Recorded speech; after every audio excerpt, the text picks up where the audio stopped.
Asalaamaaleykum mbokk internet yu Wassare célébrité dal leen ak jàmm et bienvenue dans votre rubrique K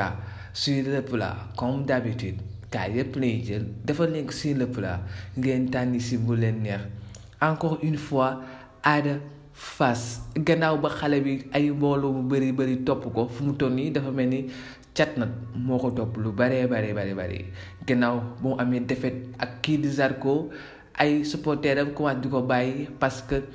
amoon na ay problème moto ak gannaaw ba mu takkee ñaareel mu mel ni coow li tamit gën naa yokkati Ada Fass tey yoon da ko teg loxo buñ sukkandikoo suñuy wax kaw teef ñoom ñoo ngi yëgal ne Ada Fass ñoo ngi ko tegee loxo fële sa Mbuur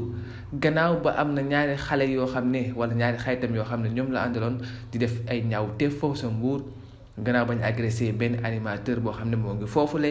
daal di nangu lii di ordinateur am ak benn iPhone 11 am jot nañ ko sax dóor yi metti animateur boobule mu daal di topp ba xaw leen jot ba mbëkk seen moto boobule gannaaw bu mbëkkee seen moto bi nag si la commencé di xeex ak ñoom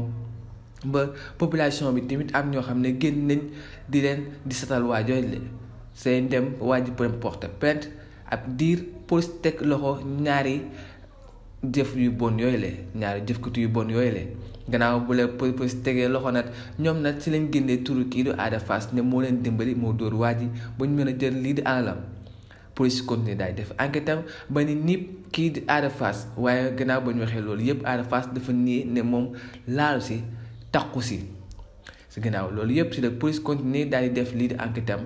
ñu jàpp ne jour boobu lépp fu mu xewee Ada Fass jour boobu moom woon Mbuur ñoo ngi ko localisé foofu la am na ñu naan dafa àndaloon ak jabaram dem di feete foofu waaye ba léegi daal loolu yëpp dara leer si en tout cas fu mu toll nii kii di Ada Fass moo ngi si loxo yoon foofu sa Mbuur fu mu toll nii nag coow li gën naa yokkati si kii di Ada Fass encore une fois affaire de moto ak affaire de auto wala machine wala lii di iPhone 11 moom ak ñaañum àndoon ñoom ñëpp fu mu toll nii teg nañ leen loxo te ñu jàpp ne c'est pas la première fois ñu dégg Ada Fass affaire yooyu la mais est-ce que bii nii dina si génn bu yomb gannaaw bu mu amee parcours boo xam ne bu exceptionnel la mbooloo bu yëpp topp woon ko est-ce que jaw na lii lépp est-ce que tamit du cat wala daal siiw du caami borom mbokk internet ci Wassare célébrité lii loon tey seen biir rubrique K sur le plat comme d'habitude kaa yëpp la ñuy jël defal leen ko sur le plat ngeen tànn si bu leen neex avec votre frère